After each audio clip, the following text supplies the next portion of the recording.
tenho uma tarefa que não é fácil, porque tenho de vos falar sobre o sono e, ao mesmo tempo, evitar que vocês adormeçam. Portanto, é o que se chama patinar sobre gelo fino ou andar um bocadinho com os equilibristas. É curioso que uma mulher tão inteligente como Virginia Woolf se tenha referido ao sono como essa deplorável redução do prazer da vida. Não é a única com esta atitude. O que é que esta frase, aliás bela, traduz? A sensação de que dizem-nos, para os que dormem bem, as 8 horitas, dizem-nos, que desperdício, 1/3 da nossa vida é passar a dormir.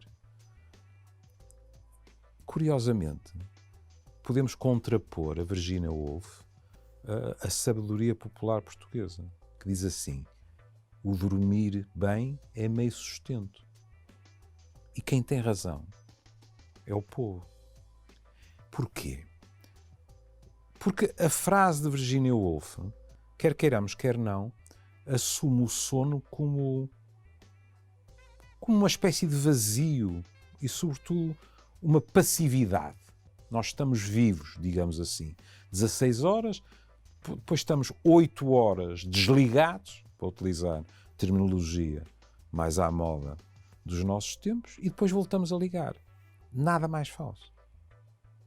Sem o sono, sejam as horas quantas forem, sem o sono, o tal prazer da vida de que Virginia Woolf falava é impossível. E quero aproveitar para agradecer, porque eu fui vasculhar uma entrevista da doutora Teresa Paiva, de março de 2019, ou de ano, com a Alexandra Tavares Teles, e quero-lhe agradecer porque muitas das coisas básicas que vos vou dizer estão contidas nessa entrevista de uma maneira transparente, e mais a mais é alguém que já nos deu o prazer, a mim e à Inês Maria Menezes, estar no Amoré. E a doutora Teresa Paiva é perfeitamente cristalina. Ela diz, primeiro, o sono regenera. Regenera-nos física e mentalmente. Nas duas dimensões. E um critério que ela dá, e eu sorri-me quando li a resposta, porque há pessoas que têm o talento de dizer o fundamental e complexo de um modo profundamente próximo das pessoas. Perguntavam-lhe, mas como é que nós sabemos se dormimos o suficiente? Se dormimos bem? E ela diz, bom, se nós acordamos bem dispostos e sem dores de cabeça, em princípio, foi isso que aconteceu. E eu pensei, caramba, isto é de uma profunda sageza, porque realmente, quando eu acordo sem dores de cabeça, em princípio, o dia vai correr bem melhor do que nos outros dias. E que nos diz a doutora Teresa Paiva? A doutora Teresa Paiva diz-nos coisas preocupantes. Diz-nos que em Portugal se dorme mal, que grande parte dos portugueses não chegam a dormir 7 horas, qualquer coisa como 6 horas e meia, e que para aí 20% de nós dormem menos de 5 horas. E isto não é bom. Porque o que é afirmado, sem margem de dúvidas, é que estamos a criar uma sociedade de gente que dorme mal e que vai ter problemas de saúde graves por causa disso. Dir-me-ão, vai-nos atirar à cabeça com acidentes de trabalho ou acidentes de trânsito logo de manhã. Por acaso posso fazê-lo. Se nós estamos meio adormecidos, isso pode acontecer. Às vezes eu pergunto-me quais serão os níveis, e se calhar isso já foi determinado de uma forma rigorosa, mas eu não li artigos sobre isso.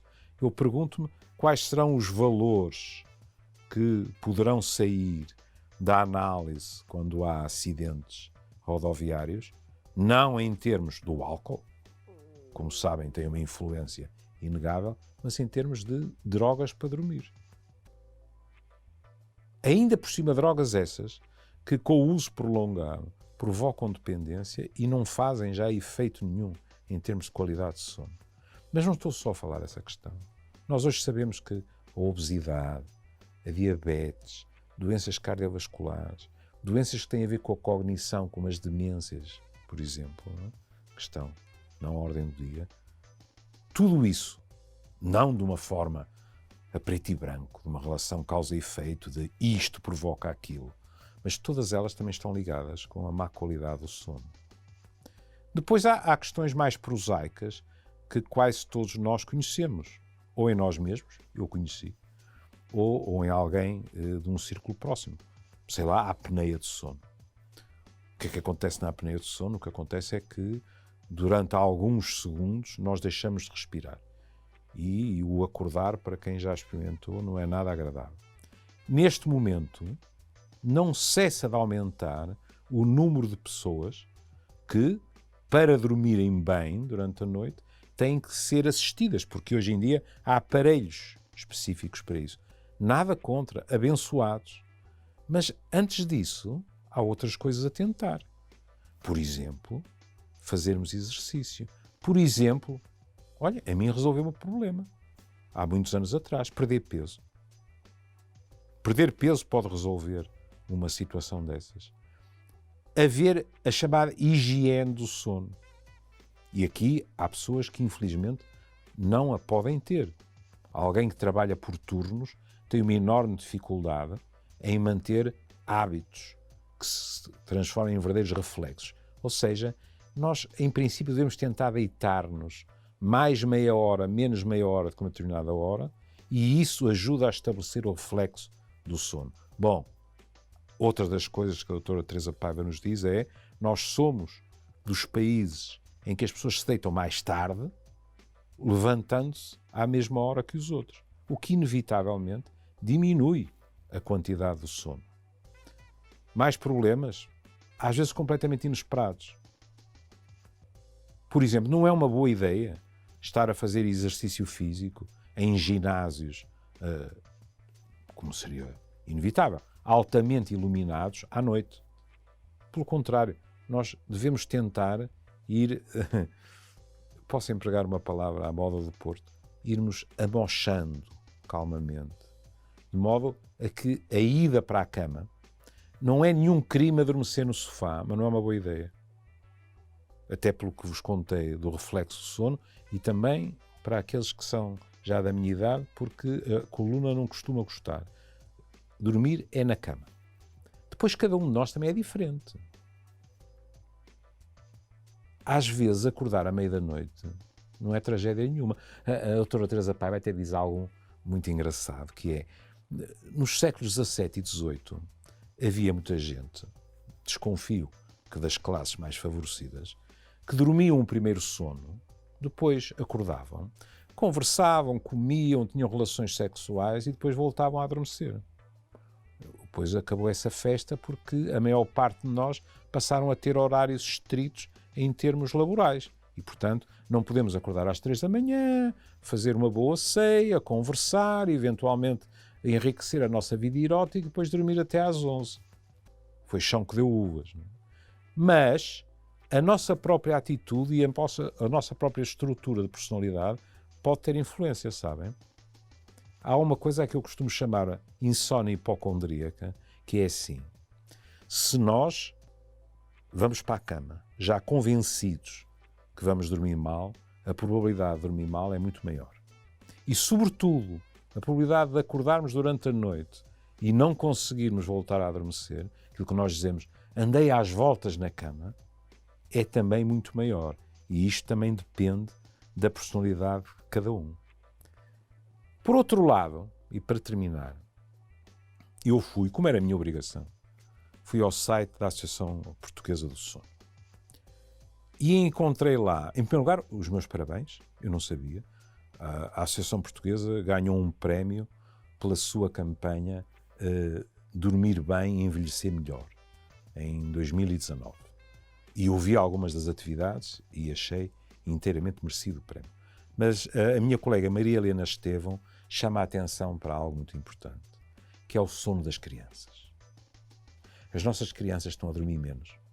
E, sobretudo, estão a dormir muito menos do que os pais pensam que elas dormem. E uma das principais razões é o facto da sua nostalgia, que passa à prática, de estarem permanentemente ligadas. Os telemóveis, durante a noite, etc. E o que a minha colega diz é que também os pais, com os ritmos de vida que têm muito menos disponibilidade para estar atentos e para impor, vou repetir o verbo, não tenho vergonha nenhuma, para impor determinados hábitos. O que significa que, sobretudo para a nossa ganapada, é preciso que essa higiene seja algo que não é negociável, de modo a que, não só na altura, mas depois ao longo da vida, seja algo que se transforma numa forma de estar sistemática. Seja algo que faça parte das suas próprias rotinas. E isso facilitará a vida bem mais tarde. Se algum de vocês ainda está em estado de vigília, ao menos um, enquanto os outros já ressonam por minha causa, pronto. Fica bem, meu caro amigo, e até à próxima. Obrigado.